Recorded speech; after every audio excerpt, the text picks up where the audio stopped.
c'est drôle, on les voit là aujourd'hui. Hein. Adonis, l'élan d'Europe, c'est la mascotte de l'espace faune de la forêt d'Orient. Une zone de 50 hectares où les animaux vivent en semi-liberté. Et là, ils sont attirés en fait par le bruit, donc le bruit des voitures. Je pensais que c'était moi qui les attirais. Nous sommes en plein cœur du département de l'Aube, dans un espace devenu l'une des vitrines du parc naturel régional qui accueille plus de 10 000 visiteurs à l'année. Un moyen de faire découvrir les 23 000 hectares de forêt de ce parc naturel.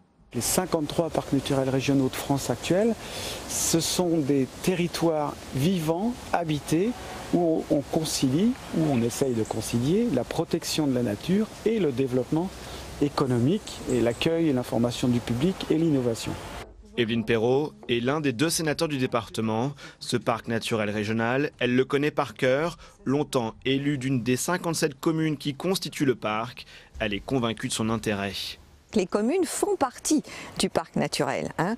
Et ce sont les communes et les conseils municipaux qui signent la charte des parcs, hein, de leur parc. C'est une volonté de dire, voilà, nous remarquons tous ensemble que nous avons un territoire de qualité, tous ensemble on va le valoriser. Le parc est situé tout autour de ces réservoirs créés pour retenir l'eau du bassin parisien. Et vous avez un pigargue à queue blanche qui est posé sur l'arbre. Venez voir. C'est le plus grand aigle pêcheur d'Europe, de 2,40 m d'envergure. Et là, vous avez vraiment de la chance.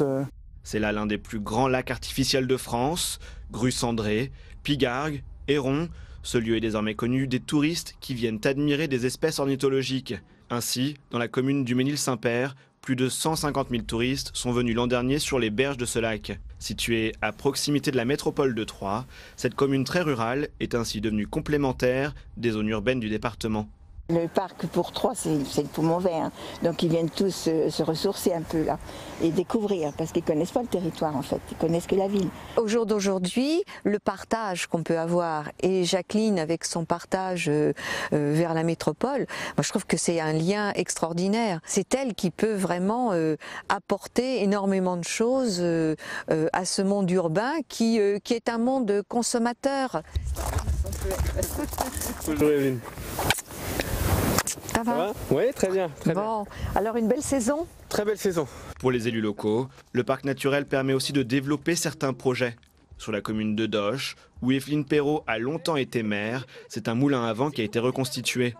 À la clé aujourd'hui, une des attractions du département. On a un parc magnifique, avec de magnifiques lacs. Ça crée un ensemble, ça donne cette impression de fini. Voilà, on est dans un ensemble très joli, avec ce moulin qui domine. Il a fallu quand même l'appui du parc naturel pour ouvrir des portes.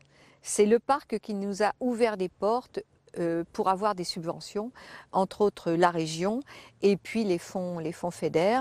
Donc sans l'appui du parc et du président de l'époque qui était un homme convaincu qu'on pouvait réussir, on n'aurait pas fait tout ça.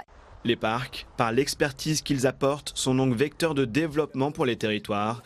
Une conviction désormais portée au Sénat par Évelyne Perrot.